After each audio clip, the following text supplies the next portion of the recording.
Hello and welcome to Season 1 of Vajrapod Conversations, where you can listen to a father and son's conversations about life and weathering the storms that face us in said lifetime. I'm one of your hosts, Namka, or just Nam, and my co-host happens to be a neuropsychiatrist, Dr. Chuang Norsang, who I will be affectionately calling Pala because that's how a Tibetan kid addresses their dad. In our first season of this podcast, we will be focusing on topics and issues related to navigating the workplace, which we hope will be helpful for not just our younger, early career listeners, but also for more experienced folks as well.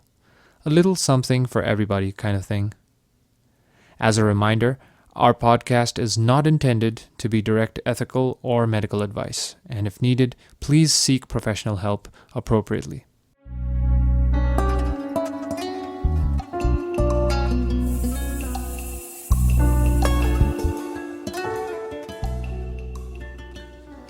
So if there's one thing you can be completely sure of, it's that life is unpredictable. I think there's so many things that we might face in life that seemingly come out of the blue. Like, it could be a sudden financial loss, natural calamity, accidents, loss of a loved one, and so on and so on. We might not be able to, actually predict the exact nature of, an unfortunate event, but we can be certain, I think, that unfortunate times are inevitable. So, in a way, they aren't completely unpredictable, because I guess these things have always been happening since the beginning of time. Don't you think so, Pala? That's right. Yep. You're right. The last year really created an extraordinary situation, though, for people all around the world. In such a short period of time, the so-called normal life that we were so used to was so unexpectedly and drastically changed. So many measures were taken to contain the virus, measures like lockdowns and social distancing, wearing a mask, suddenly became the new norm. The ability to move around freely, meet people, interact personally was drastically cut down, which did have consequences on the physical as well as the mental well-being of a lot of people. But the degree to which people suffer from psychological problems during such a restrictive change in lifestyle does, however, differ from person to person due to pre-existing issues and vulnerabilities. But for the large majority of the people, taking interventions to rebuild their sense of meaning in life could still be beneficial. And many people also lost a lot during this period, including loved ones, livelihoods, dreams and aspirations, and so on. So I really think the most common emotion during this pandemic period has been that of loss and grief. And building a framework of mental changes in order to become, to kind of like bounce back from this loss is now more important than ever. I couldn't agree with you more, Pala. And I think it's very important to understand, this idea of getting back up, that you may be knocked down, but not knocked out. Most of the time we get easily disheartened when, things don't go exactly as we had planned.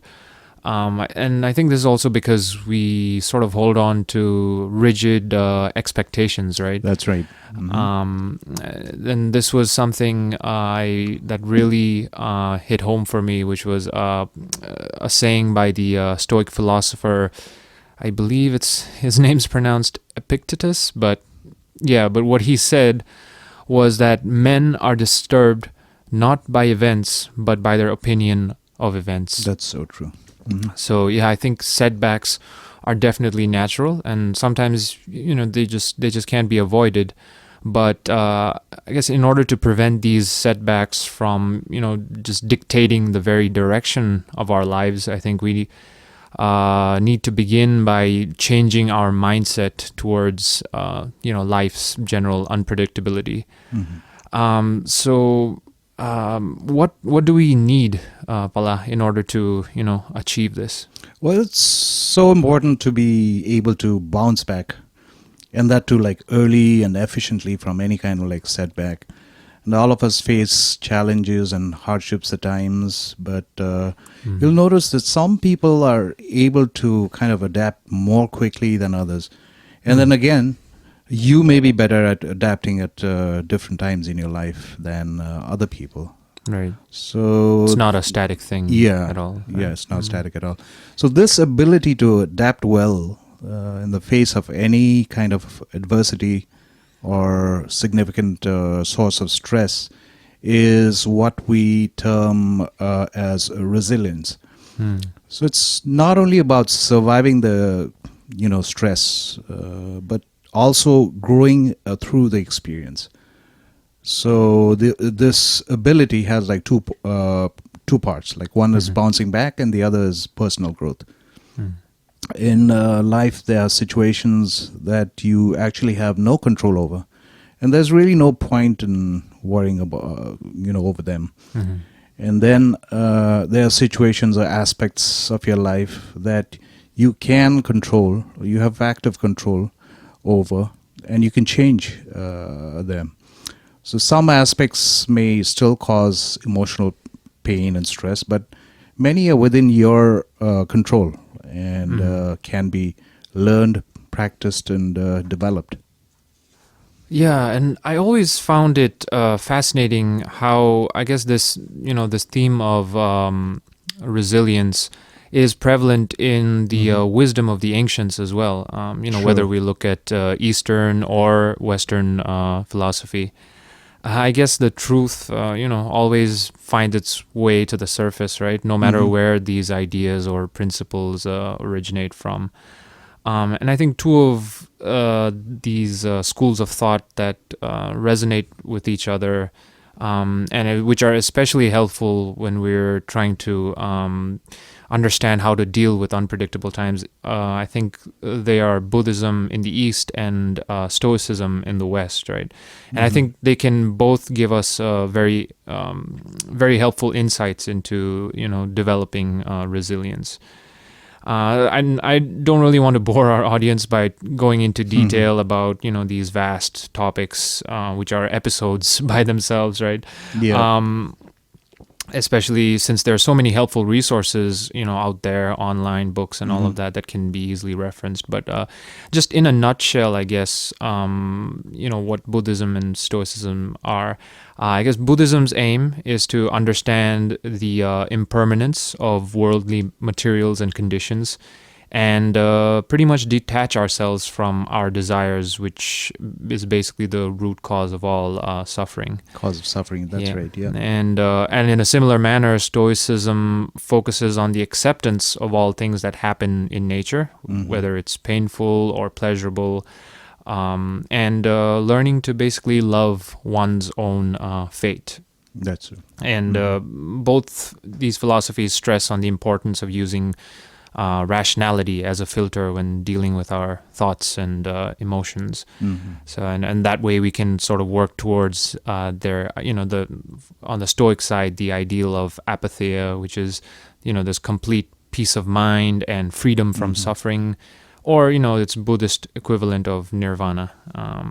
And we may never actually reach these utopian states, but I guess they are principles and ideals to strive towards, at least.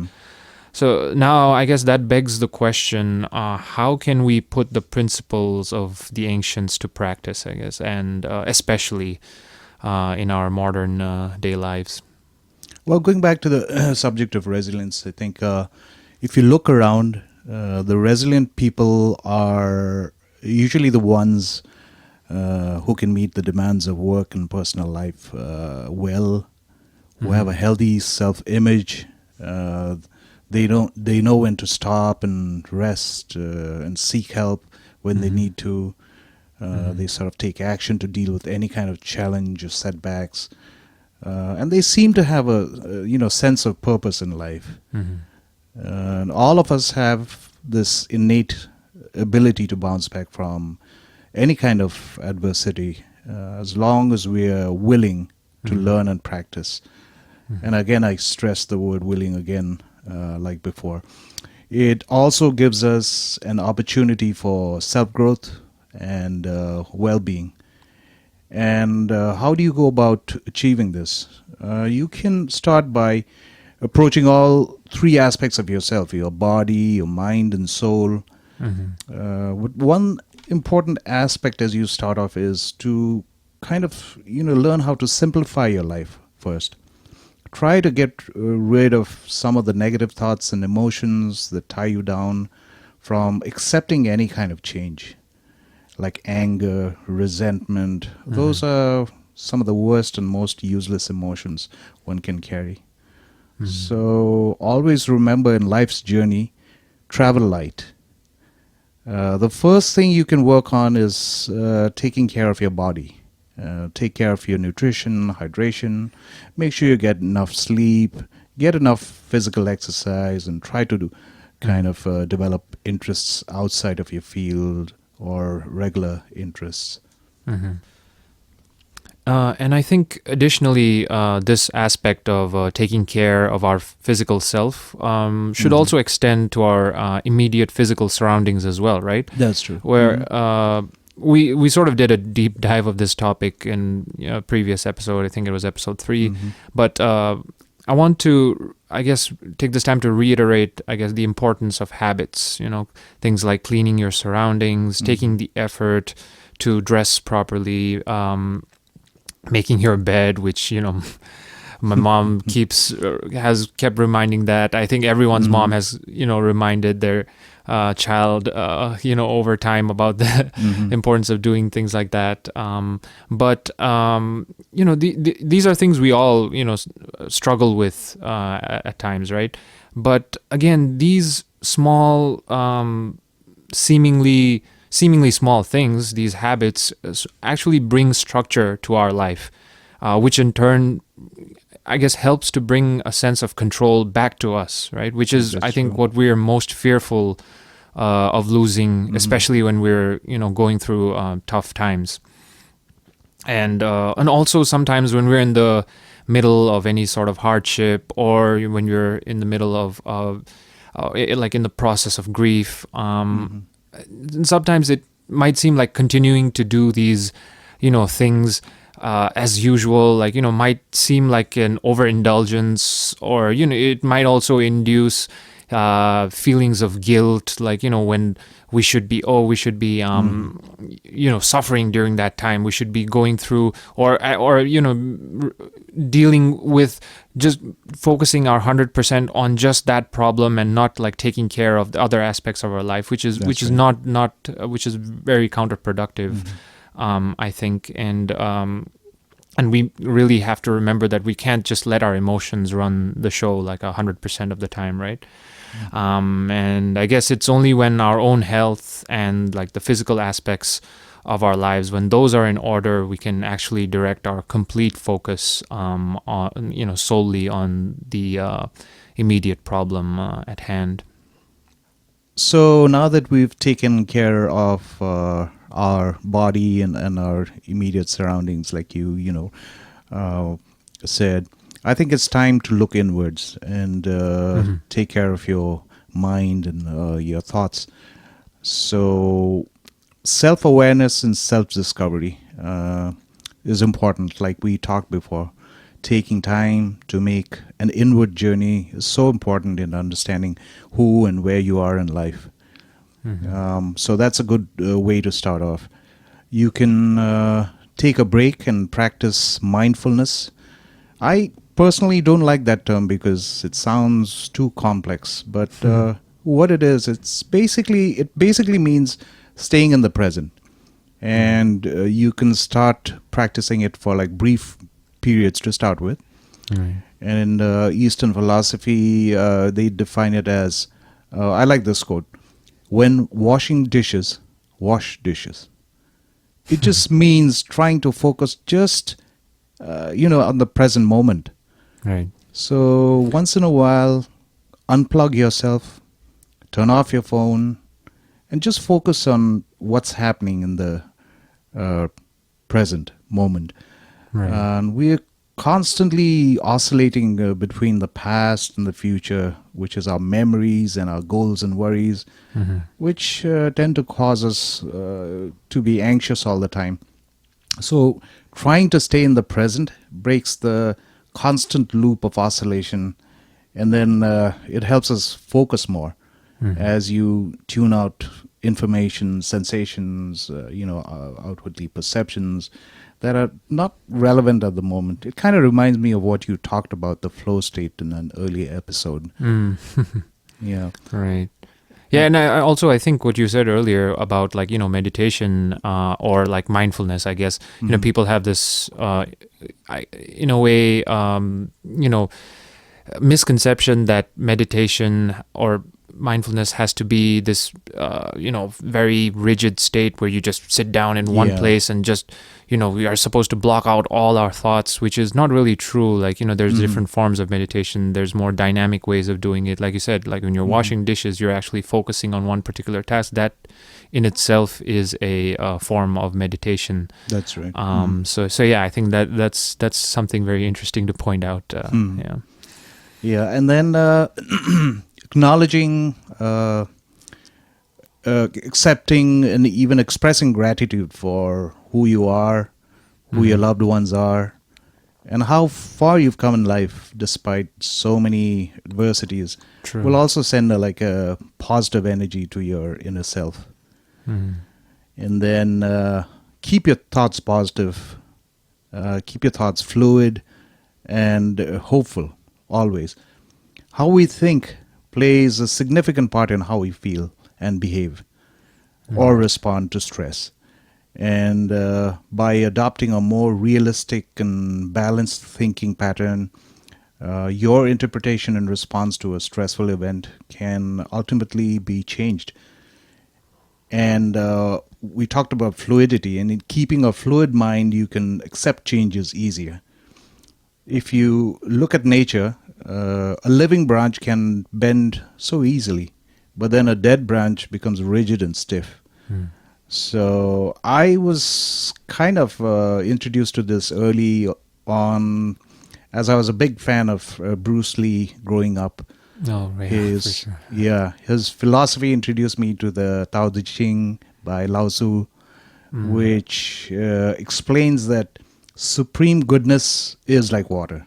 So from it, I understood what Bruce Lee meant when he said, be like water. Because water shows its humbleness by staying close to the ground, doesn't draw any attention to itself, and yet it feeds all of nature downstream. It shows its openness to change and adapt, taking the shape of any glass or vessel it is poured into. If you boil it, it becomes vapor, and if you freeze it, it becomes ice. But then it retains its essence as water. And if you watch a stream or a river, you see how it works in harmony with the environment. If there's a big rock right in the middle of the stream, the water just flows around it. It just solves the problem without any conflict. So by keeping your mind fluid and by focusing just on what you can and not on what you cannot, you can learn how to change and adapt. Yeah, that metaphor of water is very, very beautiful. And it's funny because that I was introduced to that, saying by you, and you, while you were, heard it first from Bruce Lee. But yeah, since then I've watched that Bruce Lee clip so many times. It's very, very inspiring and very true.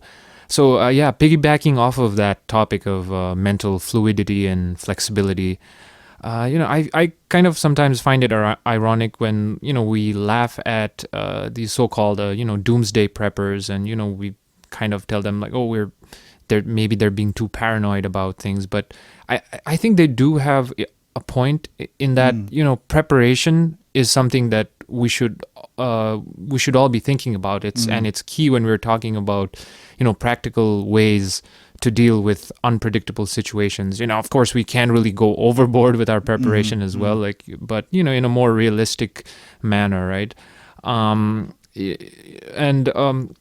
I think in my own personal experience as well, a lot of times we push aside sometimes these uncomfortable what if thoughts, right? When we can't, bear to think about, conditions or being outside of our bubble of comfort, right? We can never imagine being in that, state, that very desperate state at some point in our life, right? But I think if the past has taught us anything, it's, exactly, and again, this episode is filled with proverbs, so buckle up for another one. So it's exactly as like the old Japanese proverb would say, right? It's better to be a warrior in a garden than a gardener in a war. And that really, really stuck out to me when I first heard it as well. And that's, I think, one thing that I really personally feel very strongly about, I guess, and especially when it comes to safeguarding our means of livelihood, since we're, talking about work and everything in our episodes, I guess is the importance of developing a diversification mindset and, and a drive for just continuous learning. For example, many times I hear people, say things like, "Oh, I don't want to really learn that. It's not really relevant to what my career is currently," or "I don't feel like keeping up with the times. Things were so much better back, back in, I don't know, the 80s or whatever it is, But, only to find out later on that their entire industry or way of living has, become obsolete due to automation or any other sort of, calamity. You take your pick.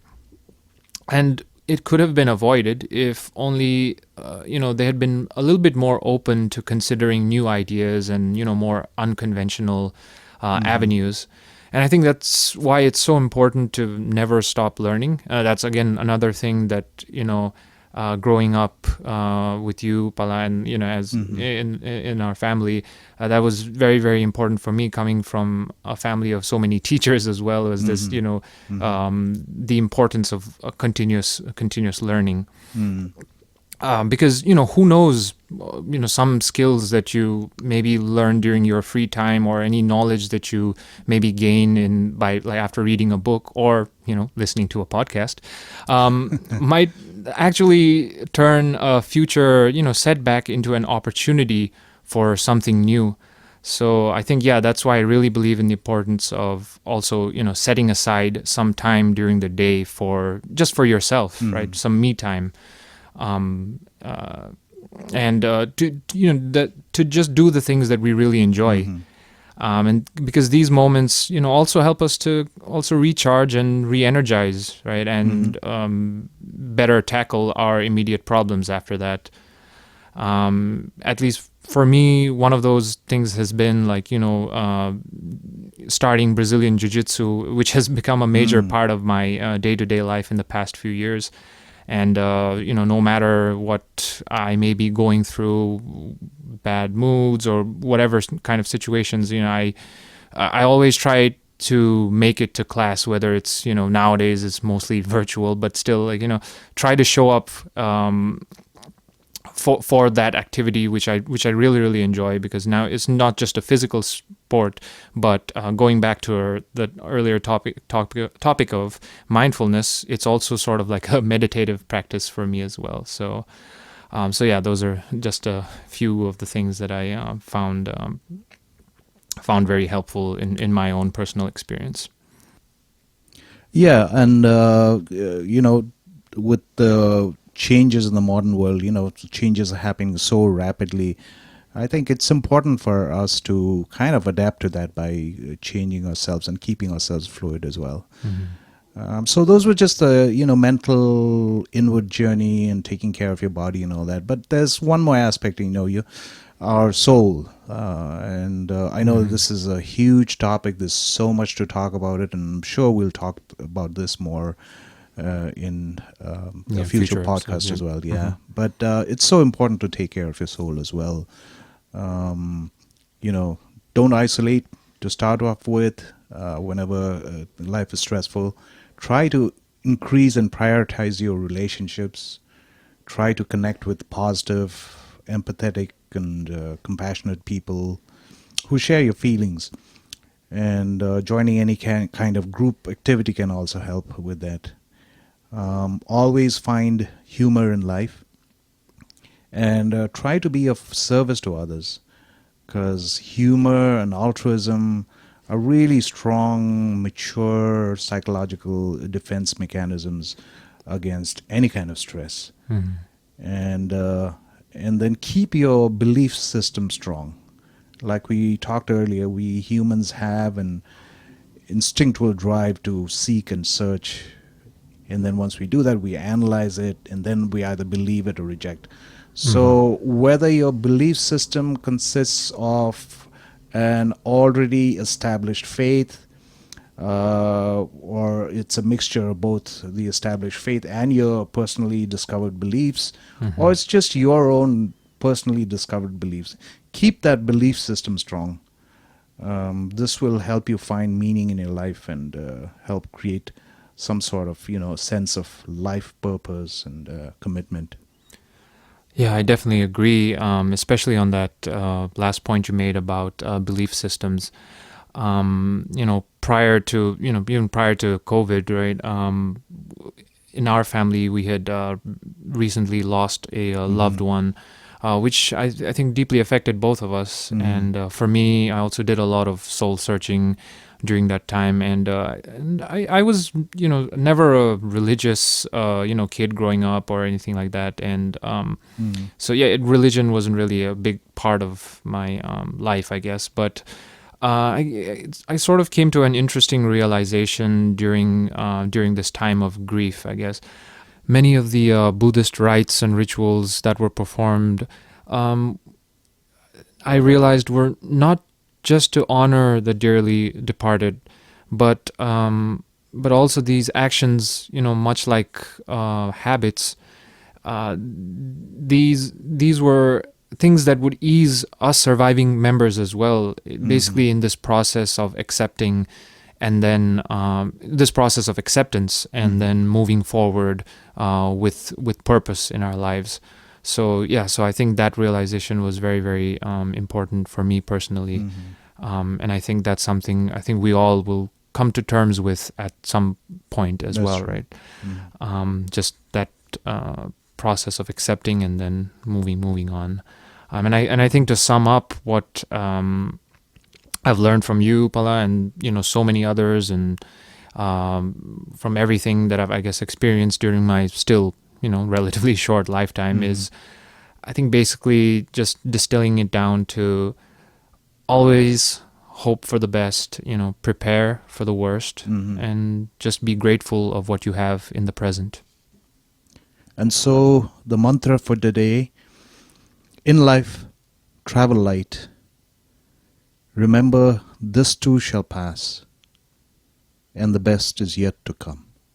And with that, here's the two of us reminding you to stay safe, stay hopeful, and above all, keep shining.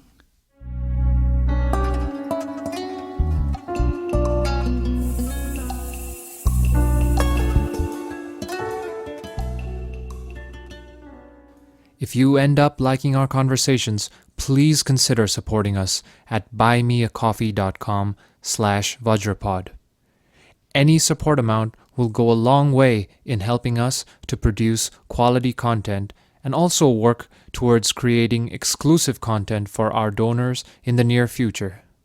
So show your support by buying 1, 2, 3, or 100 digital beverages for our podcast at buymeacoffee.com/Vajrapod.